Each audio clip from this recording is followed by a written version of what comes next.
Ladies and gentlemen, your boy Jay Carter, my non-existent, existent co-host, What up? Skeens on the side. Again, we're continuing on the trek and the travel of how did we get here. I think this is episode, we're going to call it 3? Tree. We put one up, but there's another one too. But this is episode 3. So again, shout out to everybody that's at the crib, chilling. Again, shouts out to everybody. Stay safe. Do your best to practice your social distancing. Chill at home with the fam.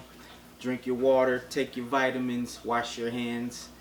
And just everybody, our prayers, and just for the nation, the cities that we're in, and just across the world. So we just want to spend some time with y'all real quick.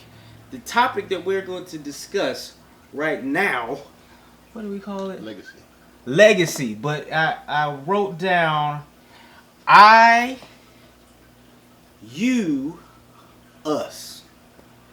I, you, us. And we already wrote this topic down the other day.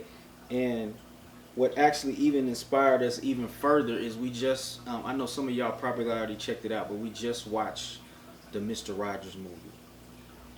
And that just like took us on a whole nother, level of inspiration and wanting to have the conversation of legacy and what mark that you're leaving in the world.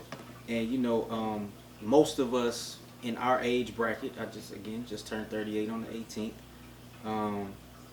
Most of us grew up watching Mr. Rogers and seen it and know it in some capacity or another. Even my son was sitting here watching. He's like, "Daddy, that's Daniel Tiger." I'm like, "Yeah, Daniel Tiger is a knockoff. Is inspired by Mr. Rogers or whatever."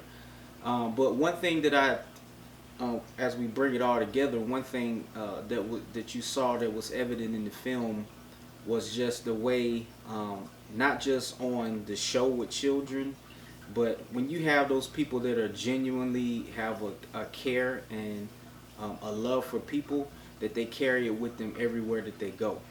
And as, again, just thinking about kind of the stuff that's going on right now, people that we seeing out here with some of the stuff that's going on, it's not showing care for everyone that we know.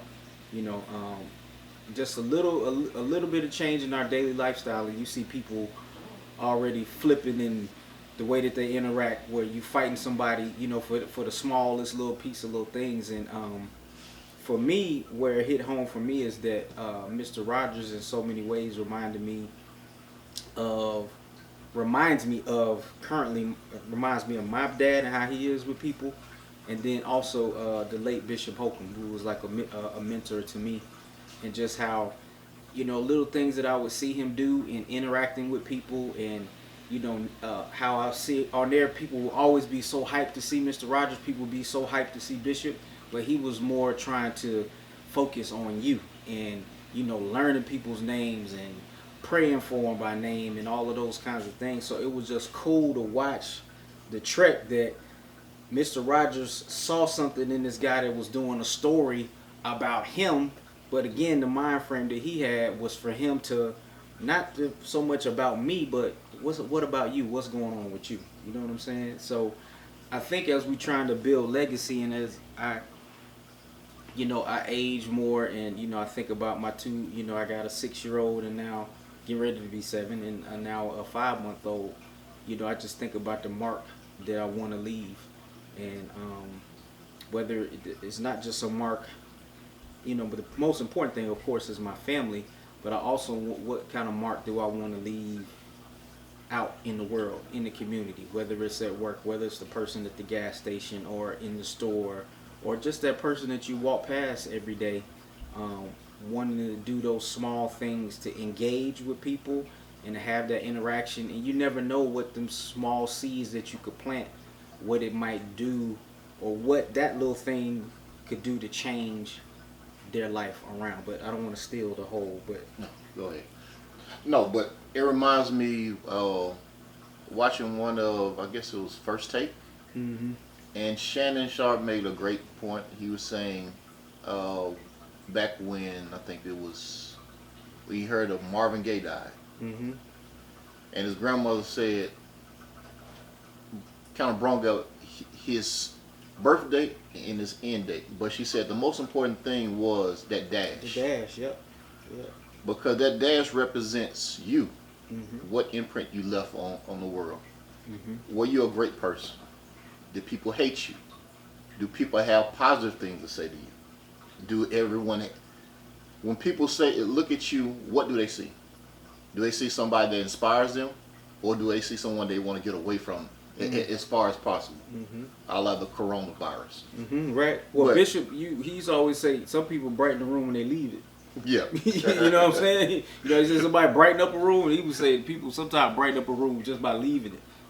Yeah. So it's that whole thing, and like you say, you try to self-reflect and evaluate every day. I know I do, and you know, how could I have been better in that interaction?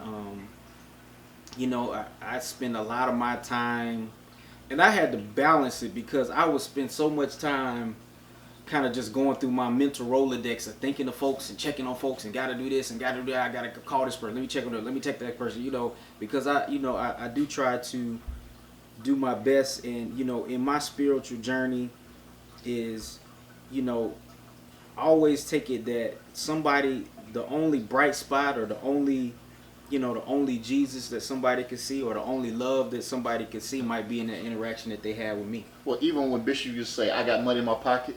Yeah, it's other people, but I'm waiting for God to tell me who to give it to. So it's that- that same kind of thing. So that money is not just money. That money is love. Right. That money is a conversation. You don't know, you don't realize how much how you doing goes. Absolutely. The impact somebody it would have on someone just to say, hey, I like those shoes. Simple stuff like that. Right. Still simple stuff that can spark a conversation and, you know, be the catalyst to begin a relationship with you and somebody. Yes. You know what I'm saying? And you hit it on the head is so often, and even what we looking at, again, I hate to go back to it, but it's so prevalent right now while we all in the house and chilling and watching the news and stuff, is because of the coronavirus. But what we're seeing is that we see that this little bitty exchange of goods and services is causing people to lose their mind. But the ultimate currency is love. Yes. Love is the universal currency that goes everywhere. That's the universal currency that we forget about, and we sometimes get wrapped around the axle, as one of my homeboys would say, with certain things. But like we were talking the other day, is in this time right now, we have a prime opportunity to focus on building, investing in the currency of love with our family, friends that are like family, however you. Right now, that extra time that you got to sit with your kids or sit with your significant ones, that's building the account and investments of love, that real currency. So if you were to write your own eulogy, what would it say? Mm-hmm. And actually being honest with yourself. Right. And if you was to write that eulogy and read that eulogy to someone else, would they validate your words? Yeah. Your life is your eulogy. Again, another thing I learned from Bishop. Your life is your eulogy. Your life is your eulogy. So in this, y'all, we just want to encourage you guys, again, think about your legacy. You know, all this stuff going on. Of course, we got a positive outlook on everything. Even when it's chaotic and everything, we're going to have a positive outlook. But just in life in general, what legacy are you leaving? What mark are you leaving in the world? And you have a prime opportunity right now to make those investments, spend that time, have that conversation.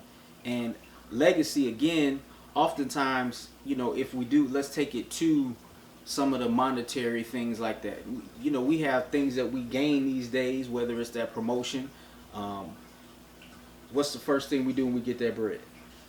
Go buy a car. Right, so you living at a certain level. My papa always taught me this. You living at this level, you get a promotion, and then you increase your cost of living to this level. So the promotion doesn't mean anything. And you know, we learn this old stuff. You can't take it with you, which is true. We have to balance it. How much fun are we having? How much are we putting to the side? Because we got to think about it. the investments that we make today, legacy wise, monetarily wise, are the benefits that the later generations can have. And you know, I mean, you talked about this.